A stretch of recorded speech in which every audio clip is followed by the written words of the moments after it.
বৈষম্য বিরোধী ছাত্র আন্দোলনে ছাত্র জনতা ও সাধারণের পাশে দাঁড়িয়ে সশস্ত্র বাহিনী আবারও মানুষের আস্থার প্রতীক হিসেবে স্বীকৃতি লাভ করেছে বলে জানিয়েছেন প্রধান উপদেষ্টা।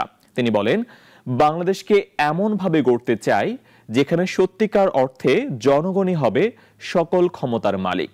সাইদ আরমানের রিপোর্ট। সশস্ত্র বাহিনী দিবস উপলক্ষে বিকেলে সেনাকুঞ্জে নাগরিক সংবর্ধনায় যোগ দেন প্রধান উপদেষ্টা ডক্টর মোহাম্মদ ইউনূস। যে অনুষ্ঠানে যোগ দেন কূটনৈতিক কূটের সদস্য সহ নানা শ্রেণী পেশার মানুষ।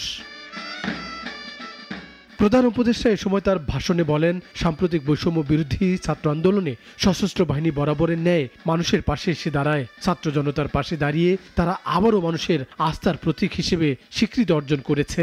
আমাদের প্রত্যাশা, গণতান্ত্রিক ও নিয়মতান্ত্রিক নেতৃত্বের প্রতি অনুগত ও শ্রদ্ধাশীল থেকে পেশাগত দক্ষতা ও দেশপ্রেমের সমন্বয়ে সশস্ত্র বাহিনী দেশ সেবায় সবসময় তৎপর থাকবে।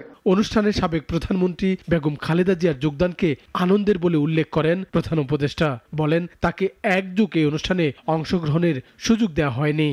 আজ আমরা বিশেষভাবে সৌভাগ্যবান এবং সম্মানিত যে বাংলাদেশের 3 বারের নির্বাচিত প্রধানমন্ত্রী বীর মুক্তিযোদ্ধা শহীদ রাষ্ট্রপতি জিয়াউর রহমানের স্ত্রী বেগম খালেদা জিয়া আজ এখানে আমাদের মধ্যে উপস্থিত আছেন। দিবস উপলক্ষে সকালে সেনানিবাসের আরেক অনুষ্ঠানে ডক্টর ইউনূস বলেন, আমরা এখন থেকে বাংলাদেশকে এমন ভাবে গড়তে চাই যেখানে সত্যিকার অর্থেই জনগণ হবে সকল ক্ষমতার মালিক। নতুন বাংলাদেশ গড়ার যে সুযোগ ছাত্র জনতার সাহস ও আত্মত্যাগের বিনিময়ে আমরা সম্প্রতি অর্জন করলাম, সেটাকে কাজে লাগিয়ে আমাদের সুন্দর ও সমৃদ্ধশালী ভবিষ্যৎ গড়তে হবে। আমাদের বীর মুক্তিযোদ্ধা এবং তাদের উত্তরাধিকারীদের কল্যাণার্থে যা কিছু প্রয়োজন তা করার জন্য আমরা দৃঢ় প্রত্যয়ী।